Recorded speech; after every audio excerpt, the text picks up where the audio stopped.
अध्याय 031 जयंत। कबीर विल्सन ने मायावी शानदार भट्टी को वापस ले लिया। उसके चेहरे से यह स्पष्ट था कि वह पूरी तरह से थक चुका था। उसने तुरंत कुछ शुद्ध तात्विक गोलियां निगल लीं ताकि खुद को फिर से भर सके, कहीं वह किसी अप्रत्याशित स्थिति में न पड़ जाए। एक पंचतत्व शुद्ध तात्विक गोली की कीमत कम से कम 10 लाख क्रिस्टल पत्थर थी। 10 की कीमत लगभग 1 करोड़ होगी। इसके अलावा वहां 3 तात्विक आत्मा की गोलियां और 10 पशु गोलियां भी थीं। इतनी मात्रा के साथ कबीर विल्सन का टूर्नामेंट जीतना पहले से ही निर्विवाद था। हालांकि उन 7वें स्तर के पुराने कीमियागरों और अंबिका ने कबीर विल्सन को अपनी आंखों से 3 अलग अलग निम्न ग्रेड गहन स्तर की गोलियों को परिष्कृत करते हुए देखा था, फिर भी उन्हें इसकी जांच करनी थी। वास्तव में वे कबीर विल्सन द्वारा परिष्कृत गोली को देखने की और भी अधिक इच्छा रखते थे। कबीर विल्सन के पंच तत्वों के शुद्धची के आपस में मिल जाने के बाद वे अदृश्य और रंगहीन ब्रह्मांड शुद्धची में बदल जाएंगे। पंचतत्व शुद्ध तात्विक गोलियों के लिए भी यही सच था। वे पूरी तरह से पारदर्शी दिखती थीं और केवल अंगूठे के आकार की थीं, हालांकि उनमें समाहित शुद्धची की मात्रा अत्यंत विशाल थी। ये छोटा बदमाश सफल हो गया। उसने पहले ही परिष्करण अनुकरण तकनीक की पहली दहलीज पार कर ली है। वह निश्चित रूप से एक उच्च स्तरीय कीमियागर बन जाएगा, ये केवल समय की बात है। आयशा ने कहा, उसका स्वर भावना से भरा हुआ था। जांच करने की कोई आवश्यकता नहीं थी। कबीर विल्सन को सीधे विजेता घोषित कर दिया गया। हालांकि अन्य कीमियागरों को बुरा लगा, उनके पास हार मानने के अलावा कोई विकल्प नहीं था। कबीर विल्सन द्वारा परिष्कृत गोलियों का कुल मूल्य निश्चित रूप से सबसे ऊपर था, और अगर वे बहस करने जाते तो वे केवल खुद का अपमान करते। पहला पुरस्कार 10,000 साल पुराने स्पिरिट मिल्क की 10 बूंदें थीं। चूंकि कबीर विल्सन को वर्तमान में 10,000 साल पुराने स्पिरिट मिल्क का सही उपयोग नहीं पता था, इसलिए उसने इसे अपने दिमाग में नहीं रखा। वह केवल प्रसिद्धि के लिए विजेता बनना चाहता था। जब वह पहले उच्च रैंक टूर्नामेंट मंच पर चला गया था तो मंच पर छठे स्तर के कीमियागरों ने उसे गंभीरता से नहीं लिया था। यहाँ तक कि दर्शकों में भी कई लोगों का मानना था कि वह सिर्फ एक निम्न 5वें स्तर का कीमियागर था जिसकी हार पहले से ही अपरिहार्य थी।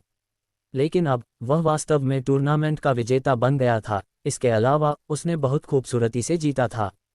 उसकी कीमिया तकनीक न केवल शानदार थी, उसने इसे बहुत ही सजीव रूप से भी चित्रित किया था।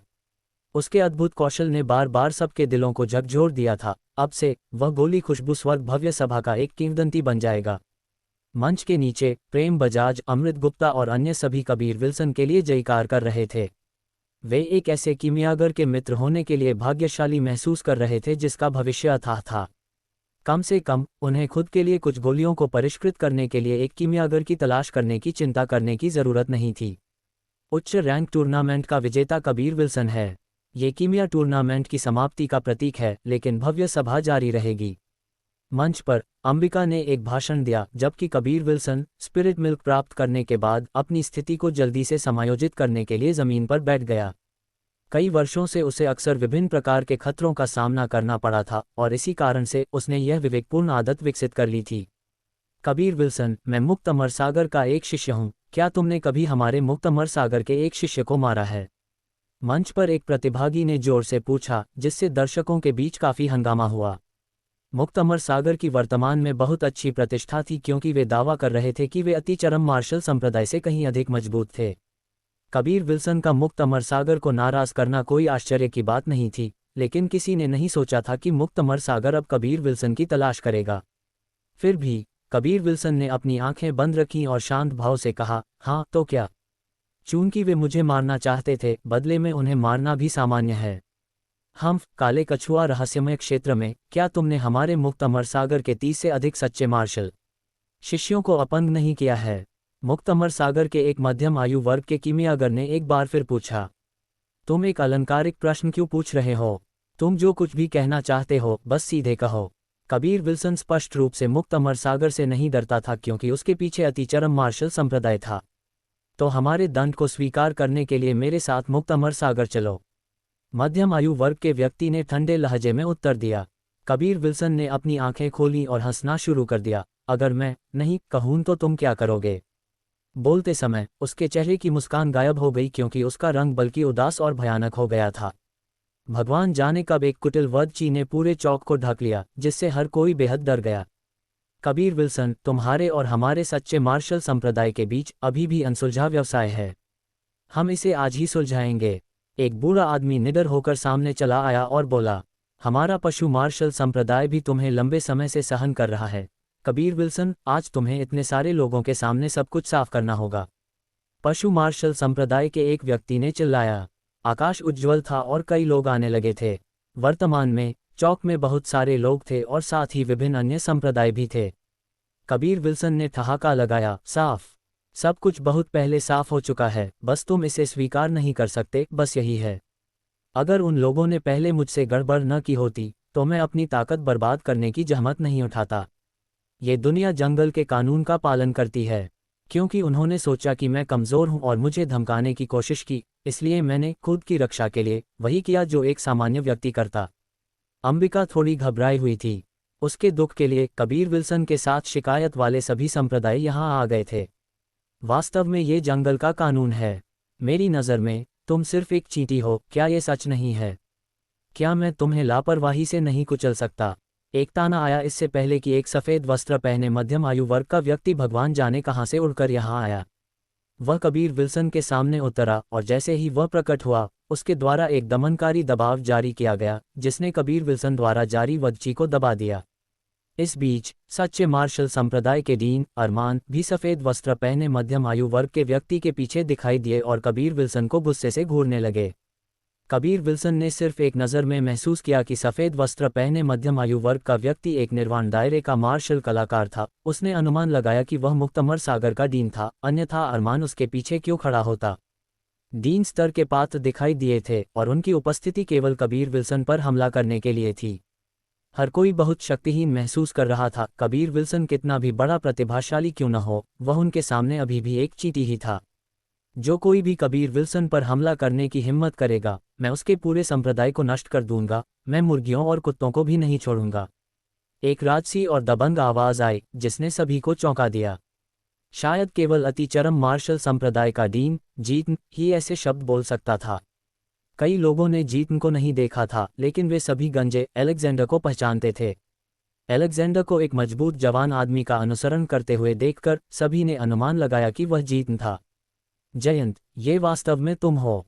तो तुमने मुक्त अमर सागर की स्थापना की है। मुझे वास्तव में नहीं पता कि तुम्हारा सारा साहस कहाँ से आ रहा है। तुम हमारे अतिचरम मार्शल संप्रदाय के साथ भी शोर मचाने की हिम्मत करते हो। जीत ने सफ़ेद वस्त्र पहने मध्यम आयु वर्ग के व्यक्ति पर ठहाका लगाया। जयंत, उसके बारे में जानकारी जल्द ही कबीर विल्सन के दिमाग में दिखाई दी। सदमे ने तुरंत उसे अभिभूत कर दिया और यह बाकी सभी के लिए भी इसी तरह सच था। जयंत धीरन के युग का एक चरित्र था। वह अतिचरम मार्शल संप्रदाय का एक शिष्य भी था जिसने एक बार डीन के पद के लिए धीरन के साथ लड़ाई लड़ी थी। छोटे जीतन, मैं तुमसे नहीं डरता, तुम अभी भी बहुत कोमल हो। जयंत जीतन से 2 पीढ़ियों बड़ा था, वह स्वाभाविक रूप से नहीं डरता था। हालांकि इस दुनिया में ताकत किसी की वरिष्ठता से नहीं आती थी। अंत में ये सब इस बात पर निर्भर करता है कि किसकी मुट्ठी बड़ी थी। यह उल्लेख नहीं किया गया कि जयंत ने खुद अतिचरम मार्शल संप्रदाय को छोड़ दिया था। उसका अतिचरम मार्शल संप्रदाय के साथ कोई छोटा मोटा संबंध नहीं था। हा, क्या तुम मुझसे लड़ने की हिम्मत करते हो? जीत ने हंसी के साथ कहा, इससे पहले कि उसके शरीर से एक सुनहरी रोशनी निकली। उसने एक दबंग और दमनकारी दबाव जारी किया, ऐसा कि जयंत और अरमान थोड़ा पीछे हटने के लिए मजबूर हो गए। उसी समय चौक में बाकी सभी जमीन पर गिर पड़े। वे जीतन की ताकत से पूरी तरह से डर गए थे। उन सभी को लगा कि वे चींटियों जितने भी अच्छे नहीं हैं। कबीर विल्सन, जो जीतन के पीछे था, को भी बेहद असहज महसूस हुआ। उसे लगा कि इस बिंदु पर जीतन ने अंत में अपनी सारी ताकत प्रकट कर दी है। अध्याय 0320 दुनिया का तिरस्कार। पिछली बार दक्षिणी बंजर भूमि में पशु मार्शल संप्रदाय और अभिमानी तलवार संप्रदाय दोनों ने कबीर विल्सन के खिलाफ कार्रवाई की थी। हालांकि जीतन द्वारा नाशकारी स्वर्ण देह को मूर्त रूप देने से डीनों को पता चला कि वह एक निर्वाण दायरे का मार्शल कलाकार था जिसने 7 विपत्तियां पार कर ली थीं, और यही कारण था कि अभिमानी तलवार संप्रदाय के चंद्रशेखर को उस समय गुस्से में जाना पड़ा था। इस आदमी ने 8वीं विपत्ति पार कर ली है। ये दुनिया का तिरस्कार करने वाली आभा है। यदि वह 9वीं विपत्ति पार कर सकता है तो वह अंतरिक्ष को तोड़कर स्वर्गीय दायरे में चढ़ सकता है। इसलिए ये कहा जा सकता है कि वह नश्वर दुनिया में सबसे मजबूत है। सिमी भी चौंक गई। वह आश्चर्य से विस्मय में पड़ गई। टॉवर के ऊपर 2 सुंदरियां भी कार्रवाई के लिए खुजली कर रही थीं, लेकिन जैसे ही वे आगे बढ़ने वाली थीं, वे अतुलनीय रूप से आश्चर्यचकित हुईं। क्या यह 8वीं विपत्ति पार करने के बाद प्राप्त दुनिया का तिरस्कार करने वाली आभा है? बहुत दुर्जय रूही, जिसे जल्द ही या बाद में 7वीं विपत्ति पार करनी थी, मदद नहीं कर सकी, लेकिन हल्के से आह भरी। हर निर्वाण दायरे के मार्शल कलाकार के लिए एक विपत्ति पार करना अत्यंत भयानक था। रूही, तुम कमजोर नहीं हो, 7वीं विपत्ति तुम्हारे लिए कोई समस्या नहीं होनी चाहिए। जब मैं तुम्हारी जितनी मजबूत थी तब मैं आसानी से 7वीं विपत्ति पार करने में सक्षम थी। आयशा ने कहा। अगर कबीर विल्सन को पता होता कि आयशा ने 7वीं विपत्ति पार कर ली है तो वह निश्चित रूप से दंग रह जाता। वह पहले से ही जानता था कि आयशा बहुत सारे रहस्य छिपा रही है, लेकिन वह उससे कुछ भी नहीं पूछ सकता था। अब सभी समझ गए कि अतिचरम मार्शल संप्रदाय इतना मजबूत क्यों था। न केवल उसका डीन बहुत दबंग था, वह साहसी भी था। वह अपने शिष्य को बदमाशी से आश्रय दे सकता था। छोटे जीत, तुम वास्तव में पहले ही इस कदम पर आ चुके हो। जयंत के चेहरे पर गंभीर भाव था, क्योंकि उसकी आंखों में डर का एक निशान था। उसने वास्तव में जीतन को कम करके आंका था। अरमान और भी डर गया था। पिछली बार जब जीतन ने खुलासा किया था कि उसने 7वीं विपत्ति पार कर ली है तो उसने उसे बहुत डरा दिया था। हालांकि उसने कभी उम्मीद नहीं की होगी कि जीतन अभी भी अपनी ताकत छिपा रहा था। जयंत, मेरे दादा गुरु का उल्लेख नहीं, तुम मुझसे भी तुलना नहीं कर सकते।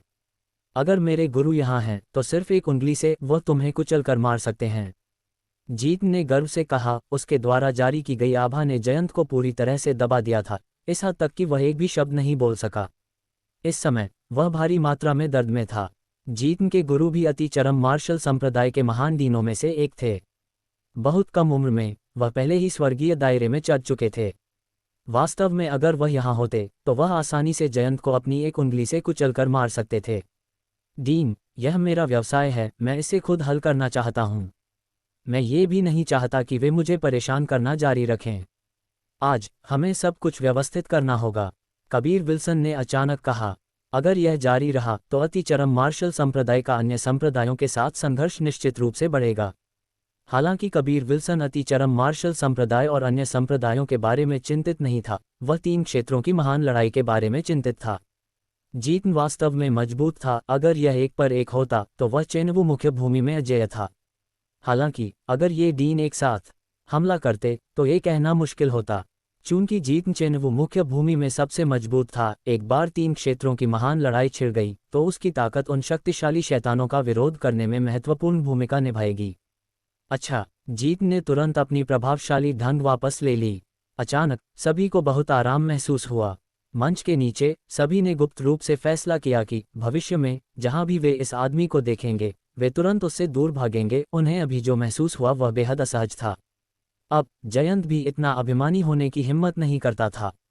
वर्तमान में उसने केवल 7 विपत्तियां पार की थीं। वह निश्चित रूप से जीत से तुलना नहीं कर सकता था जिसने पहले ही 8 विपत्तियां पार कर ली थीं। हालांकि वह धीरन के युग का एक चरित्र था, फिर भी वह चिंतित था कि वह विपत्ति पार करते समय मर जाएगा। इस वजह से उसने जबरदस्ती अपनी ताकत को दबा दिया था और आगे बढ़ने की हिम्मत नहीं की थी। जब तक उसे पूर्ण निश्चितता नहीं होती तब तक वह विपत्ति पार करते समय धुएं के एक झोंके में गायब हो जाता। अच्छा, अब यह एक सच्चा आदमी है। चूंकि तुम चाहते हो कि यह ऐसा हो तो हम अपने अंकों को निपटाने के लिए सबसे प्राचीन तरीका अपनाएंगे। कैसा रहेगा? चलो इसे एक लड़ाई से निपटाते हैं, जयंत ने कहा। वह कबीर विल्सन को बहुत मरा हुआ देखना चाहता था।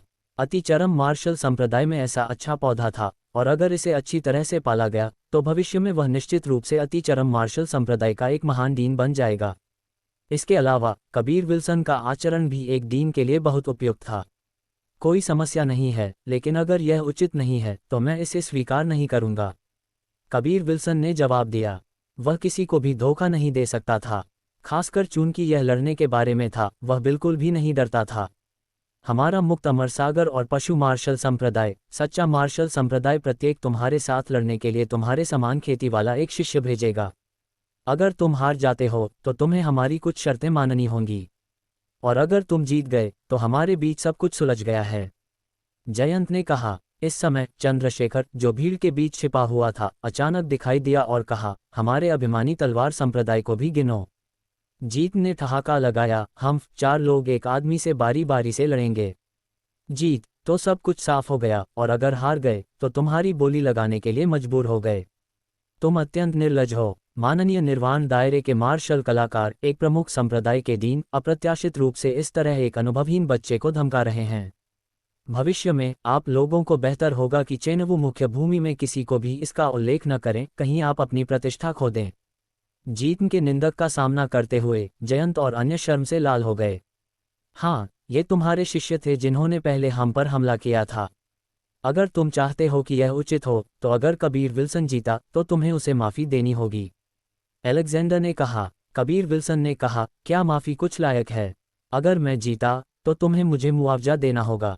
प्रत्येक हारने वाले संप्रदाय को मुझे 10 करोड़ देने होंगे, कैसा रहेगा? अगर तुम मुआवजा नहीं दे सकते तो अंकों को निपटाने के बारे में कुछ भी बात मत करो। काफ़ी क्रूर। जीतन और अलेक्जेंडर ने अपने दिल में गुप्त रूप से कबीर विल्सन की प्रशंसा की। विजेता सही है और हारने वाले गलत हैं। हालांकि यह बल्कि सरल लग रहा था, यह मतभेदों को निपटाने का एकमात्र तरीका था। इसके अलावा दोनों पक्ष जीत सकते थे। एक लड़ाई अंततः होने वाली थी, भले ही मंच के नीचे की भीड़ जयकार करने की हिम्मत न कर सके, वे सभी अपने दिल में गुप्त रूप से उत्साहित थे। कबीर विल्सन न केवल कीमिया में अद्भुत था, वह बहुत मजबूत भी था। अति चरम मार्शल संप्रदाय के शिष्य इससे अनजान नहीं थे। जिन लोगों ने कबीर विल्सन के साथ लड़ाई लड़ी थी, उनका अंत बहुत अच्छा नहीं हुआ था। अगर कबीर विल्सन हार गया तो उसे उन संप्रदायों की कुछ शर्तों पर सहमत होना पड़ा। यह एक तरह के मुआवजे के अलावा और कुछ नहीं था। ये जुए के समान था। क्या तुम खुश हो? जीत ने ठंडे लहजे में कहा। वर्तमान में पशु मार्शल संप्रदाय में कोई डीन नहीं था, हालांकि उनके पास अभी भी वे बड़े थे जो मंच पर भी आ गए थे। कबीर विल्सन एक कीमियागर था, अगर वह हार जाता तो वे उसे कुछ गोलियों से भुगतान करवा सकते थे। ये बल्कि अधिक लागत प्रभावी था। कोई समस्या नहीं, मेरा मुक्त अमर सागर सहमत है, जयंत ने कहा। उसके लिए 10 करोड़ कुछ भी नहीं था, वे सिर्फ थोड़ी सी प्रतिष्ठा चाहते थे। वे चाहते थे कि कबीर विल्सन स्वीकार करे कि वह गलत था। हालांकि मुक्त अमर सागर वास्तव में गलत था, वे बस स्वीकार नहीं करना चाहते थे क्योंकि यह उनकी समग्र प्रतिष्ठा को बहुत अच्छी तरह से नुकसान पहुंचाएगा। अभिमानी तलवार संप्रदाय, सच्चा मार्शल संप्रदाय और पशु मार्शल संप्रदाय भी आसानी से सहमत हो गए। सार्थक मुस्कुराया। रूही और आयशा भी मुस्कुराने लगे। क्या वे कबीर विल्सन के साथ लड़ने में बस मौत की तलाश नहीं कर रहे थे? वे सभी बहुत स्पष्ट थे कि कबीर विल्सन कितना शक्तिशाली था। रूही, देखो, ऐसा जीवंत दृश्य मेरे बिना कैसे हो सकता है? आयशा शरारती ढंग से मुस्कुराए और फिर खिड़की से बाहर उड़ गई। पलक झपकते ही वह अखाड़े तक पहुंच गई। मंच पर ऐसी आश्चर्यजनक आकृति को देखकर सभी पुरुष अचानक हाँफने लगे। आयशा शायद ही कभी दिखाई देती थी, लेकिन वह गोली खुशबू स्वर्ग की पहली सुंदरता के रूप में जानी जाती थी। क्या तुम यहाँ लड़ना चाहते हो? आयशा ने गुस्से के एक टुकड़े के साथ आवाज में पूछा। यह उसकी संपत्ति थी और कोई लापरवाही से इस पर परेशानी पैदा कर रहा था। यह उसे नीचा देखने के बराबर था। निश्चित रूप से वह बहुत गुस्सा होगी।